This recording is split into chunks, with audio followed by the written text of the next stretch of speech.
de ușa asta? Nu, Mia să rămână acolo. Dar Mia presupun că oricum vine pâș-pâș. Și mai pui tu un... Nu, amândouă vin în același timp, dar ea se pregătește, ea își face jocul. Stai un pic, ascultă-mă 2 secunde. Este un lungmetraj, primul meu lungmetraj, de altfel. Pot să zic că ideea mi-a venit după ce am avut un vis. M-am inspirat dintr-un vis, ca să zic așa. Ce se întâmpla în acel vis? Mă mutasem într-un apartament de modă veche, să zicem gen anii 80-90. Eram cu iubita mea, moment în care a dispărut din casă și n-am mai găsit-o, n-am mai dat nicio urmă de ea. Cam despre asta este vorba și în vizitatorul. Doi pași și în timp ce te îndrepți spre ea, după aia zici de ceul ăla. Ia, cam cum ar fi. De 2 zile te uiți spre ușă, spre cum ar veni, de 2 zile nu mai. Da. Luca este un tânăr care tocmai începe o viață de familie cu Otilia. Au o fetiță de 2 ani și se mută în București, în oraș, să aibă șanse la o viață mai bună, ei fiind dintr-un orășel de munte.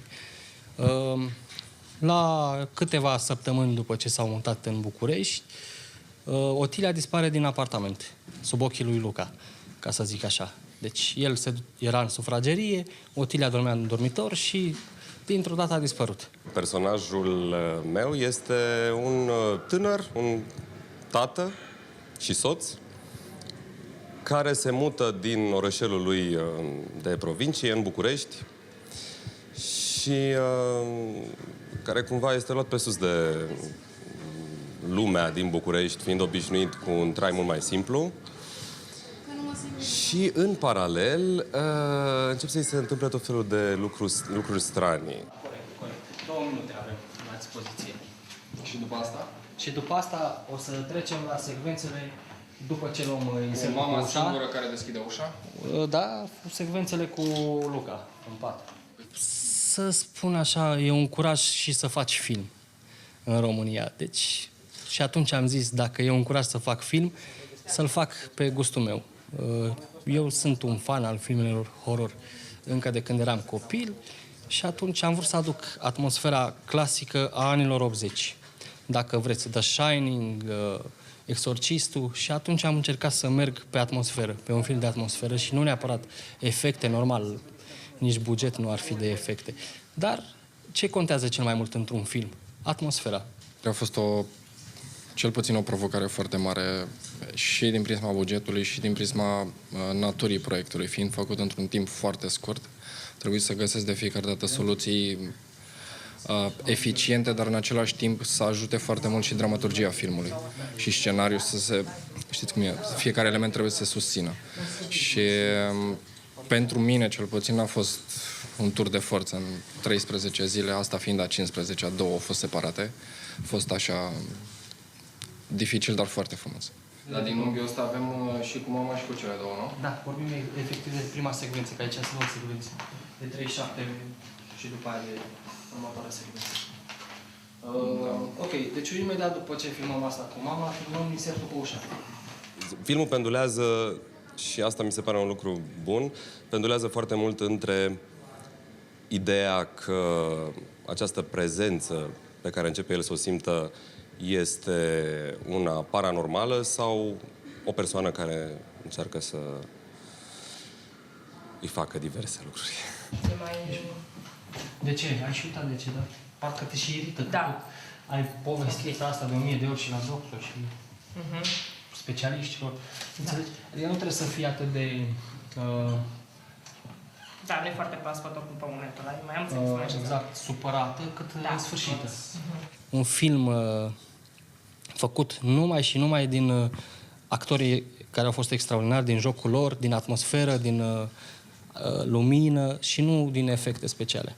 N-am făcut un casting pentru filmul ăsta. La proiectele independente e destul de greu să faci casting și să chemi 100 de oameni și să le spui, știți, facem un film, dar e un proiect independent, nu știm cum e cu banii, și atunci cred eu că e mai interesant ca tu să-i cauți ca regizor. Și am căutat ca regizor, am fost la piese de teatru, am văzut filme și pot să zic că am găsit în piața noastră niște actori foarte buni.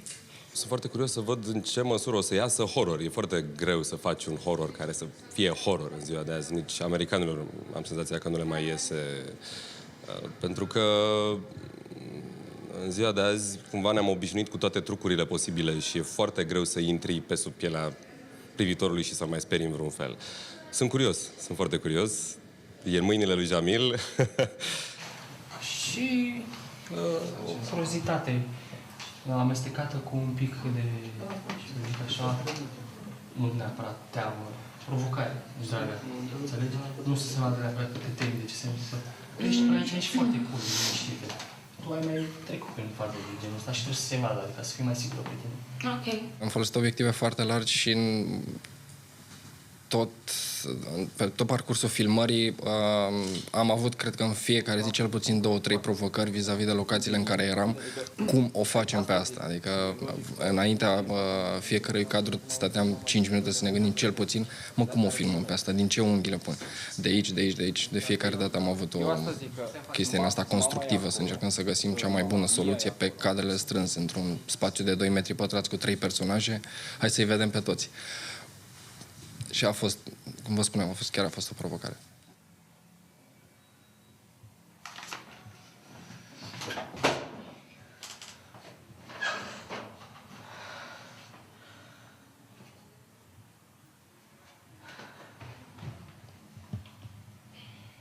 Stop! Producție independentă, am avut parte de ajutor din partea unor oameni independenți, deci nu o casă de producție mare, dar a contat foarte mult sprijinul oamenilor în proiectul ăsta. Deci, într-adevăr, ai nevoie și de bani când faci film, dar ai nevoie și de echipă. Și a contat foarte mult că acolo unde nu am avut, adică banii, am avut echipa în spate. Tocmai din cauza e o provocare, știi? Poate o să am cea mai cool poză de profil pe aia. Așa am ajuns să le clasificăm secundele de profil asta. Mai mult, în filmul ăsta am mers pe un câmp de profunzime foarte, foarte mic. Nici locația nu ne-a permis foarte mult să ne jucăm cu compoziția. Fiind un apartament, a fost destul de dificil. Vis-a-vis de filtre, nu prea am folosit. Am mers mai mult am încercat să păstrăm naturalețea locației și să ne folosim mai mult de elementele din jur și să nu adăugim noi foarte mult. Pentru că locația s-a întâmplat să fie exact pe scenariul pe care l-a gândit regizorul și cum și-a dorit el să fie locația. Am avut tot timpul senzația unei echipe care este acolo de dragul acestui proiect și nu pentru că ar fi vreo obligație de serviciu sau pentru că oricât de și a fost un program destul de concentrat. Lupta de a face filmul se termină astăzi. Ați venit la ultima zi de filmare din acest proiect, care a avut 15 zile de filmare, deci un lungmetraj tras în 15 zile. Urmează partea a doua, urmează după ce va fi montat, după ce vom termina postproducția filmului, găsirea unui distribuitor. Contează foarte mult să găsești un distribuitor, altfel degeaba îl faci. Vii și intri. Îl vezi pe el, vezi dulapul? Da. Și ai jocul ăla. Te uiți speriată? Da. Să ai o chestie de Da. la gură, nu știu. Și te duci spre el. Da. Și asta e acțiunea. Și cât a trebuit, nu știu cât se... Știu ce vrei să zici? Da. Un film, pe de asta m-am gândit.